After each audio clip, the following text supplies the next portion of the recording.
todos, bienvenidos una vez más a este canal. Hoy les traigo dos historias que, estoy seguro, están entre las favoritas de muchos. Relatos de brujas. A lo largo de la historia de México y de toda Latinoamérica, las brujas han ocupado un lugar inquietante dentro de los relatos de desapariciones y fenómenos sobrenaturales, especialmente aquellos que involucran a niños pequeños. Por eso, te pido que no tomes a la ligera algunas de las señales que escucharás a continuación, porque tal vez, solo tal vez, tú o alguien de tu familia podría estar pasando por algo similar. Prepárate y apaga la luz.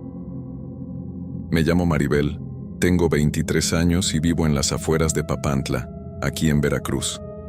Lo que voy a contarles pasó hace algunos meses, cuando nació mi primer hijo. Sé que muchos no me van a creer, pero cada palabra que digo es verdad. Todavía hoy, cuando cierro los ojos, puedo ver esos ojos rojos brillando en la oscuridad. Todo comenzó una semana después de que nació Jesús. Mi esposo Tomás trabajaba turnos largos en la ciudad, así que pasaba la mayor parte del tiempo sola con el bebé. Nuestra casa es pequeña, está rodeada de milpas y tiene un enorme árbol de mango justo enfrente de la ventana de la cocina. Ese árbol había estado ahí desde antes de que yo naciera, con ramas gruesas y retorcidas que parecían brazos extendidos hacia el cielo. Las primeras noches con Jesús fueron agotadoras. El niño lloraba sin parar por los cólicos y yo apenas dormía 2 o 3 horas. Me la pasaba caminando por la casa con él en brazos, tratando de calmarlo. Tomás me ayudaba cuando estaba en casa, pero el trabajo no le daba tregua. Yo entendía que teníamos que pagar las cuentas, pero me sentía muy sola. La primera vez que la vi fue un martes por la noche. Eran casi las 3 de la mañana y Jesús llevaba más de 1 hora llorando. Yo estaba en la cocina preparando su leche, meciendo la cuna con el pie mientras calentaba el biberón. Tenía los ojos irritados del cansancio y la espalda me dolía horrible. Recuerdo que miré por la ventana, buscando alguna distracción, cualquier cosa que me ayudara a mantenerme despierta. Fue entonces cuando la vi. Al principio pensé que mis ojos me estaban jugando una mala pasada por el cansancio. Había una figura en el árbol de mango, una silueta oscura y delgada que estaba agachada entre las ramas más gruesas. No se movía, solo estaba ahí, mirando hacia la casa, hacia mí. Me quedé helada. El biberón casi se me cae de las manos. Entrecerré los ojos tratando de enfocar mejor en la oscuridad. La figura seguía ahí, completamente inmóvil. Entonces, de repente, vi 2 puntos rojos que brillaban donde deberían estar sus ojos. No era el reflejo de ninguna luz. Era como si tuviera fuego adentro. Mi corazón empezó a latir tan fuerte que podía escucharlo en mis oídos. Quise gritar, quise correr, pero mis piernas no me respondían. Solo podía quedarme ahí parada, mirando esa cosa en el árbol. Jesús seguía llorando en su cuna, pero yo no podía moverme. Era como si mis pies estuvieran clavados al suelo. No sé cuánto tiempo pasó. Tal vez fueron segundos, tal vez minutos. Pero de pronto, el instinto de madre me golpeó más fuerte que el miedo. Mi bebé estaba llorando y yo tenía que protegerlo. Con un esfuerzo enorme, logré apartar la vista de la ventana y corrí hacia la cuna. Tomé a Jesús en mis brazos y lo apreté contra mi pecho. Mis manos temblaban tanto que casi no podía sostener el biberón. Cuando volví a mirar hacia la ventana, la figura ya no estaba. El árbol se veía vacío, meciéndose suavemente con el viento nocturno. Pero yo sabía lo que había visto. No había sido mi imaginación. No había sido el cansancio. Algo había estado ahí, en ese árbol, observándome. El resto de la noche no pude dormir nada. Me quedé sentada en el sillón de la sala con Jesús dormido en mis brazos y todas las luces de la casa encendidas. Cada vez que escuchaba un ruido, mi cuerpo se tensaba. Revisaba la ventana cada 5 minutos, esperando ver de nuevo esos ojos rojos brillando en la oscuridad. Cuando Tomás llegó a la mañana siguiente, le conté todo. Él me abrazó y me dijo que seguramente había sido un animal, tal vez un tejón o un mapache que se subió al árbol. Me dijo que el cansancio me estaba haciendo ver cosas, que necesitaba descansar más. Yo quería creerle. De verdad quería pensar que había sido solo mi imaginación trabajando de más por la falta de sueño. Pero algo en mi interior me decía que no era así. Algo me decía que lo que había visto era real y que iba a volver. Esa tarde traté de dormir mientras Jesús dormía su siesta, pero no pude. Cada vez que cerraba los ojos, veía esos puntos rojos brillando en la oscuridad. Tomás se fue a trabajar otra vez al anochecer y yo me quedé sola con el bebé. Le supliqué que se quedara, que me acompañara esa noche, pero él me dijo que no podía faltar al trabajo. Necesitábamos el dinero. Yo lo entendía, pero el miedo que sentía era tan grande que apenas podía respirar. Cuando cayó la noche, cerré todas las cortinas de la casa. Puse el radio a un volumen bajo para sentir que había algo de compañía. Jesús estaba tranquilo esa noche, gracias a Dios, y se durmió temprano. Yo me quedé en la sala, tratando de ver la televisión, pero no podía concentrarme. Mis ojos iban constantemente hacia la ventana de la cocina, aunque las cortinas estaban cerradas. Cerca de las 2 de la mañana, Jesús empezó a llorar. Me levanté rápido y fui a preparar su leche. Mientras calentaba el biberón, escuché un sonido afuera. Era como un rasguño, como si algo estuviera arañando la pared de la casa. Me quedé muy quieta, conteniendo la respiración. El sonido se detuvo. Entonces escuché algo peor. Un golpe suave en la ventana de la cocina. 1, 2, 3 golpes. Como si alguien estuviera tocando el cristal con los nudillos. Mi sangre se heló. Jesús lloraba más fuerte ahora, como si él también sintiera que algo andaba mal. Agarré el biberón y corrí hacia su cuna sin atreverme a mirar hacia la ventana, pero cuando pasé junto a las cortinas una ráfaga de viento las movió un poco. Y ahí, del otro lado del cristal, la vi de nuevo. Estaba mucho más cerca esta vez. Ya no estaba en el árbol. Estaba parada justo frente a la ventana, mirándome. Pude verla con más claridad que la noche anterior. Era una mujer, o algo que había sido mujer alguna vez. Su piel era gris y arrugada, como cuero viejo. Tenía el cabello largo y enredado, lleno de ramas y hojas secas. Sus dedos eran largos y retorcidos, con uñas negras y filosas. Pero lo peor eran sus ojos. Esos ojos rojos que brillaban con un fuego enfermizo. Y su boca. Dios mío, su boca. Estaba abierta en una sonrisa horrible, mostrando dientes puntiagudos y amarillentos. Quise gritar, pero no me salió la voz. Ella seguía mirándome sin parpadear, con esa sonrisa espantosa. Entonces, hizo algo que nunca voy a olvidar. Levantó una de sus manos huesudas y con un dedo largo y retorcido, señaló hacia donde estaba la cuna de Jesús. Movió los labios como si estuviera susurrando algo. De repente encontré mi voz y grité. Grité con todas mis fuerzas mientras corría hacia mi hijo. Lo tomé en brazos y me encerré con él en mi cuarto, empujando el ropero contra la puerta. Jesús lloraba desesperado y yo también estaba llorando, abrazándolo con fuerza, rezando todas las oraciones que me sabía. Pasé el resto de la noche en ese cuarto, acurrucada en una esquina con Jesús en mis brazos. Escuchaba ruidos afuera, pasos lentos alrededor de la casa, rasguños en las paredes. Ese mismo golpeteo en diferentes ventanas, como si estuviera buscando una forma de entrar. A veces escuchaba una voz rasposa y antigua que susurraba cosas que no podía entender del todo, pero que me helaban hasta los huesos. Cuando amaneció y entró la luz del sol por la ventana, los ruidos se detuvieron. Me atreví a salir del cuarto. La casa estaba en silencio. Fui hasta la cocina con piernas temblorosas. Las cortinas seguían cerradas, pero cuando las abrí, vi marcas en el cristal, marcas de dedos como si alguien hubiera estado presionando contra el vidrio con mucha fuerza. Y en el árbol de mango, había plumas negras enormes esparcidas por el suelo. Cuando Tomás llegó esa mañana, me encontró sentada en el piso de la cocina, llorando. Esta vez no pudo decirme que había sido mi imaginación. Le mostré las marcas en la ventana. Le mostré las plumas. Le conté todo lo que había pasado. Vi el miedo en sus ojos. Él también sabía que algo malo estaba pasando. Esa misma mañana, Tomás habló con su jefe y consiguió unos días libres. No íbamos a quedarnos solos de nuevo, pero incluso con él en casa, yo no me sentía segura. Esa tarde, mientras Tomás dormía un poco después de trabajar toda la noche, escuché que alguien tocaba la puerta. Era doña Petra, nuestra vecina más cercana. Ella vivía como a 1 kilómetro de distancia. Doña Petra entró con una olla de caldo y pan recién hecho. Me dijo que había escuchado en el pueblo que yo no estaba durmiendo bien, que estaba muy nerviosa.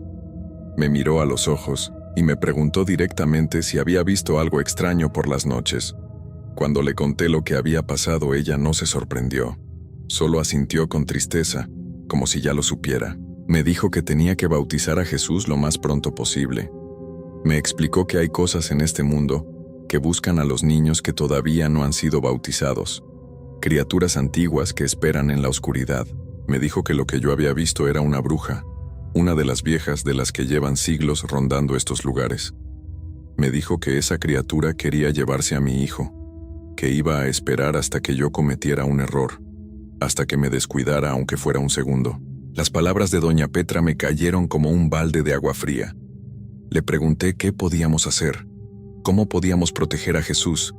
Ella me dijo que el bautizo era la única forma de mantenerlo a salvo, que después de eso, la bruja ya no podría tocarlo. Me ayudó a hablar con el padre Julio de la parroquia del pueblo. El padre nos dio fecha para el bautizo ese mismo sábado. Solo faltaban 4 días. Esos 4 días fueron los más largos de mi vida. Tomás y yo nos turnábamos para dormir. Uno siempre tenía que estar despierto, vigilando. Pusimos agua bendita en todas las ventanas y puertas, como nos había dicho doña Petra. Dejábamos las luces encendidas toda la noche, pero aún así, ella seguía apareciendo. Cada noche la veía en un lugar diferente. A veces en el árbol, a veces junto a la ventana, a veces simplemente parada en medio del patio, mirando hacia la casa. Ya no trataba de esconderse. Quería que yo supiera que estaba ahí, esperando. Una noche, cuando estaba yo de guardia, la escuché hablar con más claridad. Su voz era como el viento pasando por ramas secas. Decía que yo me iba a cansar, que todos se cansan, que en algún momento iba a bajar la guardia y ese sería su momento. Decía que Jesús iba a ser suyo, que ya lo había marcado como suyo desde la primera noche.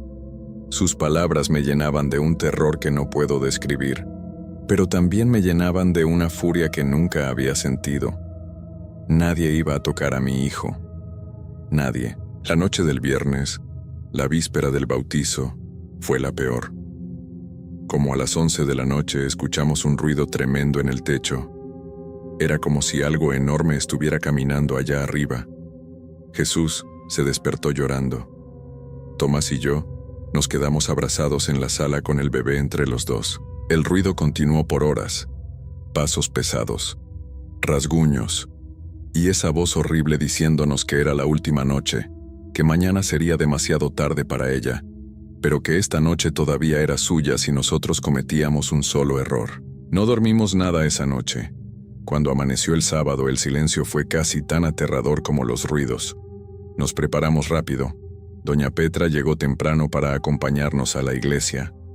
También vinieron otras vecinas, doña Carmen y doña Luisa. Todas sabían lo que estaba pasando. En los pueblos estas cosas se saben. La gente no las dice abiertamente, pero todos saben. Salimos de la casa todos juntos, rodeando a Jesús. Yo lo llevaba bien envuelto en mis brazos. Mientras caminábamos hacia el coche, sentí una presencia. Miré hacia el árbol de mango, y ahí estaba ella. En plena luz del día, ya no se veía como una mujer vieja. Se veía como algo mucho peor. Su forma parecía cambiar, como si no pudiera decidir qué ser. Sus ojos rojos nos miraban con un odio tan intenso que podía sentirlo en mi piel. Subimos rápido al coche. Tomás manejó lo más rápido que pudo hacia el pueblo. Durante todo el camino, yo iba mirando por la ventana trasera, y la vi, volando detrás de nosotros. Se había transformado en un pájaro negro enorme, del tamaño de una persona. Sus alas eran gigantescas y sus ojos seguían siendo esos puntos rojos brillantes. Nos seguía, graznando con una voz que no parecía de ningún animal de este mundo. Cuando llegamos a la iglesia, había más gente de la que esperábamos. Muchos vecinos del pueblo habían venido, aunque no los habíamos invitado.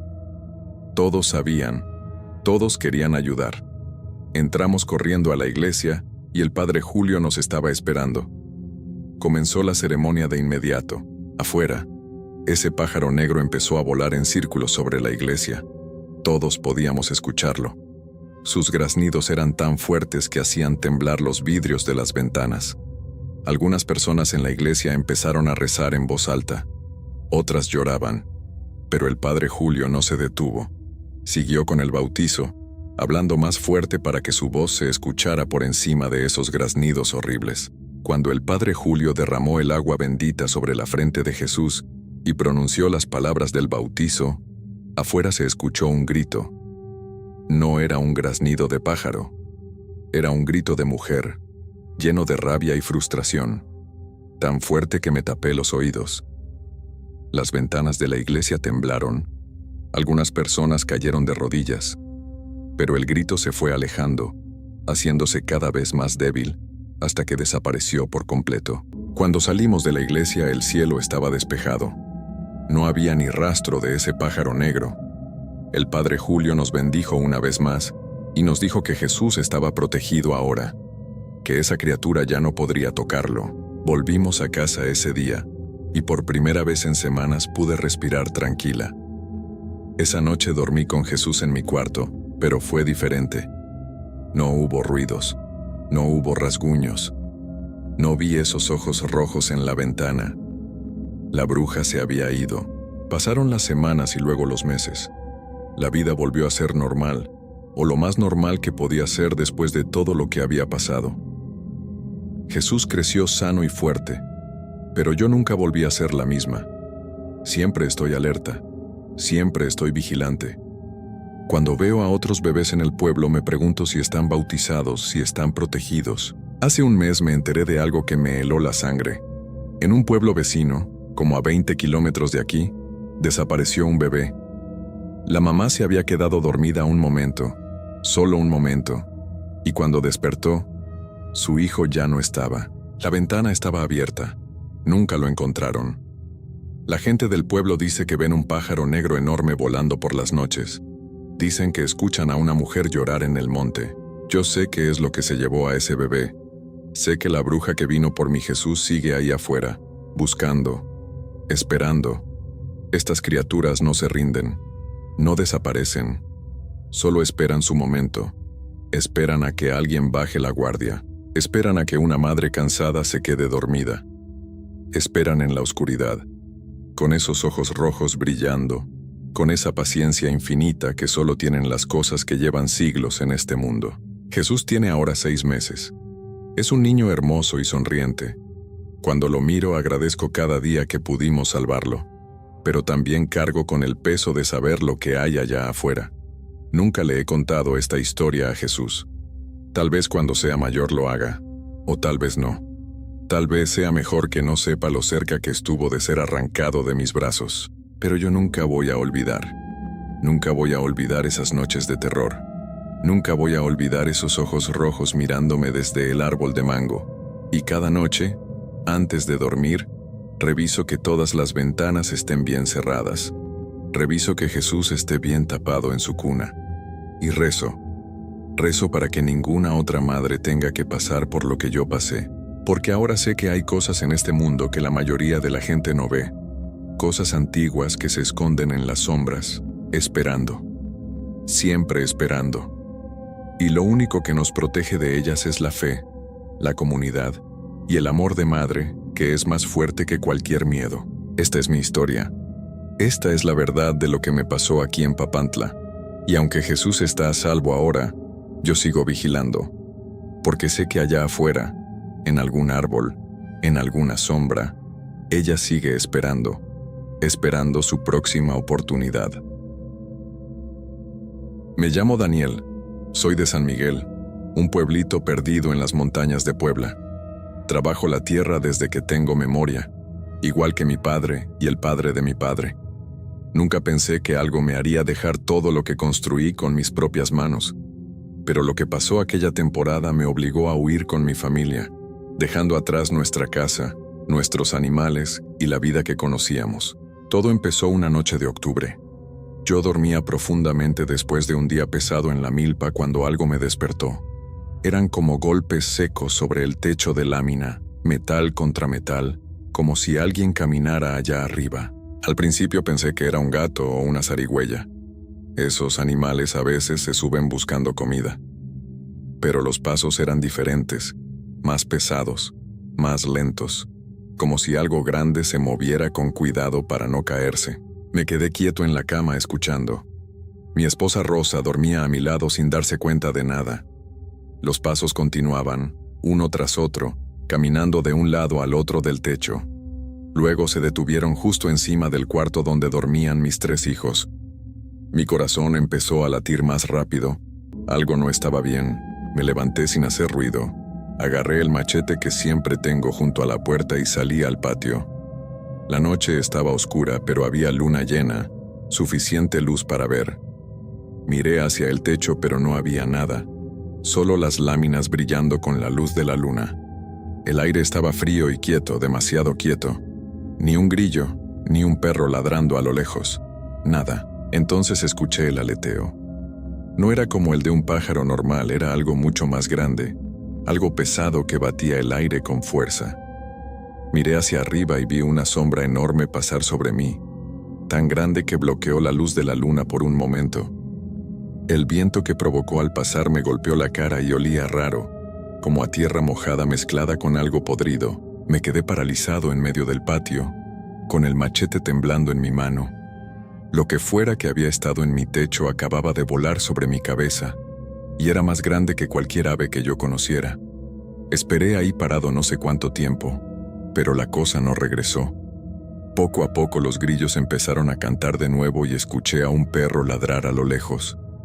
Era como si el pueblo entero hubiera dejado de respirar por un momento. Volví a entrar a la casa y me senté en la cocina hasta que amaneció.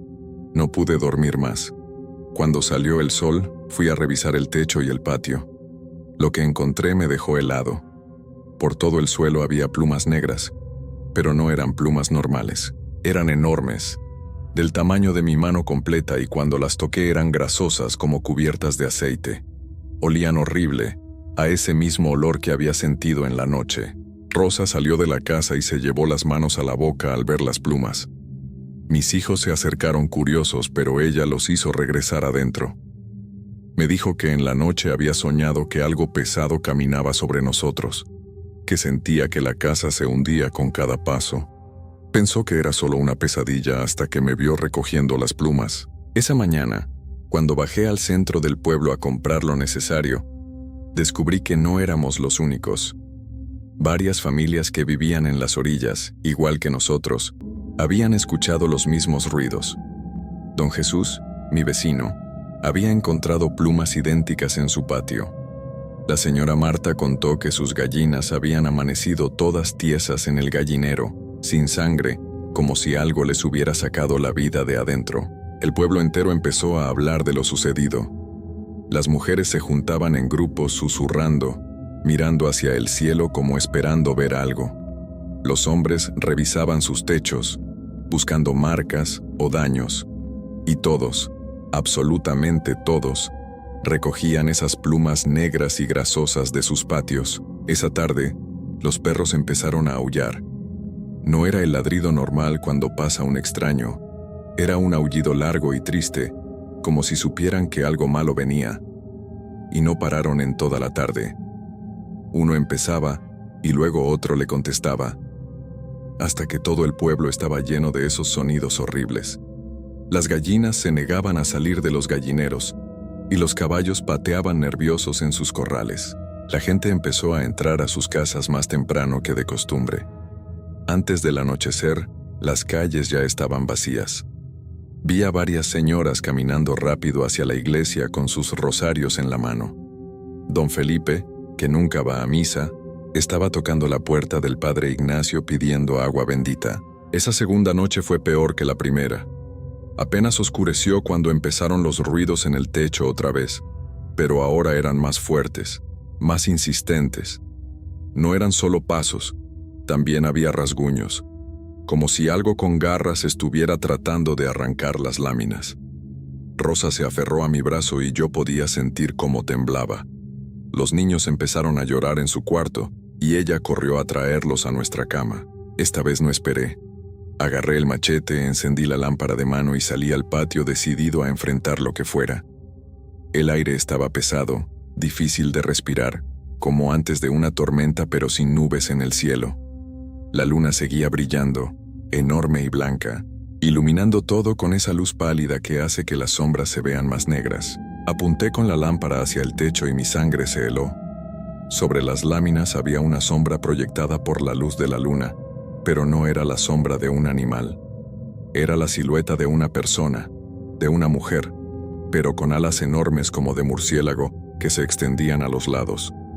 La sombra se movía despacio, arrastrándose por el techo en dirección al cuarto de los niños. Entonces escuché la risa. Nunca en mi vida había escuchado algo tan horrible.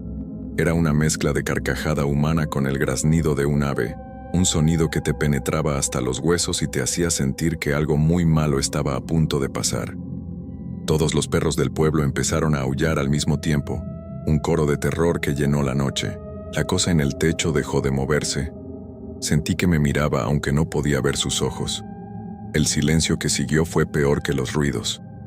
Luego escuché el aleteo otra vez y la sombra se levantó del techo. La vi volar en círculos sobre mi casa, dando vueltas cada vez más bajas. Con la luz de la luna pude verla claramente por primera vez. Era una mujer o algo que alguna vez fue una mujer. Su piel era oscura y arrugada como cuero viejo.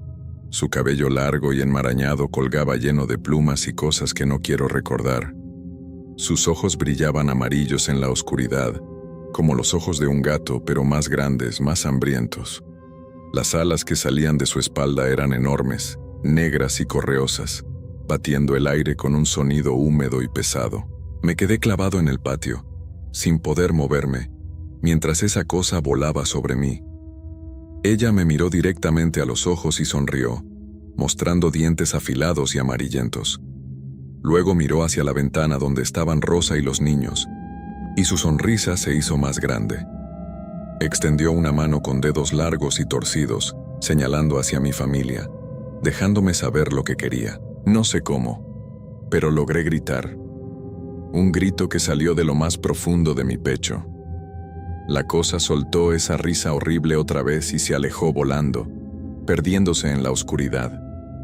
Me quedé ahí temblando hasta que Rosa salió y me llevó adentro. Los niños no dejaban de llorar y yo tampoco podía hablar. Solo nos abrazamos todos juntos en la cama hasta que amaneció. A la mañana siguiente, el pueblo entero amaneció cubierto de plumas negras. No solo los patios, sino las calles, los techos de la iglesia, hasta el pozo del centro. Parecía que había nevado plumas en la noche. El olor a podrido era tan fuerte que algunas personas vomitaban al salir de sus casas. Don Sebastián, el hombre más viejo del pueblo, tocó la campana de la iglesia para llamar a todos.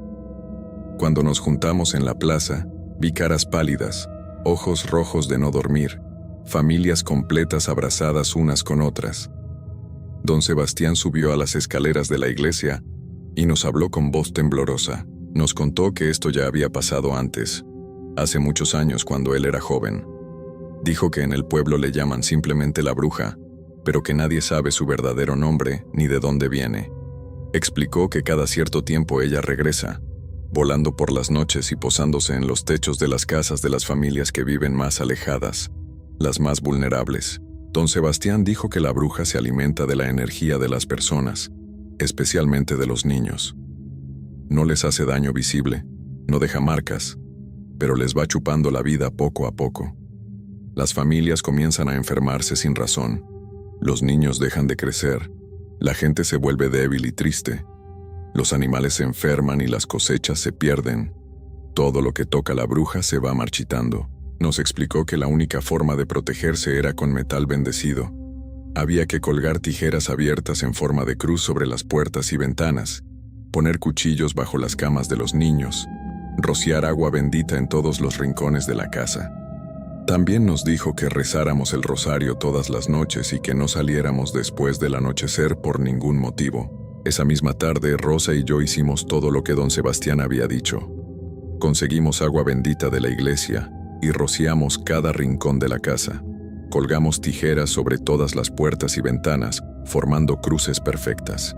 Pusimos cuchillos de cocina bajo las camas de los niños y un machete bajo la nuestra. Rosa colgó su rosario más grande en la puerta principal y yo até listones rojos en las esquinas del techo, como me había enseñado mi abuela cuando era niño. Pero cuando cayó la noche, la bruja regresó de todas formas. Los ruidos en el techo eran ahora más furiosos, más desesperados. Ya no eran solo pasos, eran golpes violentos como si tratara de romper las láminas para entrar.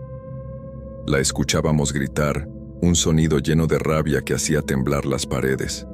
Los niños lloraban sin parar y Rosa rezaba en voz alta, apretando su rosario hasta que sus nudillos se pusieron blancos. Me asomé por una rendija de la ventana y la vi. Estaba parada en el techo, en su forma humana pero con esas alas horribles extendidas. Su rostro estaba lleno de odio y frustración. Golpeaba el techo con los puños y con los pies, dejando abolladuras en el metal. Me vio mirándola y se acercó a la ventana. Su cara quedó a centímetros del vidrio, esos ojos amarillos clavados en los míos. Abrió la boca mostrando todos sus dientes y señaló hacia adentro, hacia donde estaban los niños escondidos bajo las cobijas. Podía sentir su deseo de entrar, su hambre de alimentarse de mi familia. Pero las protecciones funcionaban. No podía cruzar. Se quedó ahí afuera toda la noche, gritando y golpeando, pero sin poder entrar. Así pasaron las siguientes noches. La bruja venía todas las madrugadas, más enojada cada vez. El ruido era insoportable y nadie en la casa podía dormir. Los niños empezaron a enfermarse de todas formas. No comían bien, tenían pesadillas horribles y se despertaban llorando. Rosa también empezó a verse más delgada, más pálida, con ojeras profundas. Yo sentía que me faltaban las fuerzas, que cada día me costaba más trabajo levantarme de la cama. Las otras familias del pueblo sufrían lo mismo. Algunos vecinos no habían puesto suficientes protecciones y sus casas fueron las más afectadas. Don Jesús me contó que su hijo pequeño no había hablado en 3 días. Solo se quedaba mirando el techo con los ojos muy abiertos. La familia de la señora Marta tuvo que llevar a su hija al doctor del pueblo de al lado porque la niña no dejaba de temblar y tenía fiebre que no se le quitaba con nada. Después de 2 semanas de ataques constantes, algunas familias no pudieron más. Los López fueron los primeros en irse, empacaron todo lo que pudieron en su camioneta y se fueron en medio de la noche. Luego se fueron los Hernández, después los García. Todas las familias que vivían en las orillas del pueblo, las más alejadas de la iglesia, empezaron a abandonar sus casas. Rosa y yo nos mirábamos cada noche preguntándonos cuánto más podríamos aguantar. Ver a mis hijos tan débiles, tan asustados, sin poder dormir tranquilos en su propia casa, me partía el corazón. Una noche, después de que la bruja se fue y los niños finalmente se quedaron dormidos de puro agotamiento, Rosa me tomó de la mano y me dijo que teníamos que irnos. No podíamos seguir así. Le dije que esa era nuestra casa, nuestras tierras, todo por lo que habíamos trabajado durante años. Pero ella tenía razón. ¿De qué servía todo eso si nuestros hijos se iban a enfermar o algo peor? Esa madrugada tomamos la decisión. Nos iríamos con la familia de Rosa que vive en otro estado, lejos de San Miguel, lejos de la bruja. Empacamos solo lo necesario. La ropa, algunos documentos importantes, las fotografías de la familia. Dejamos los muebles, las herramientas, los animales.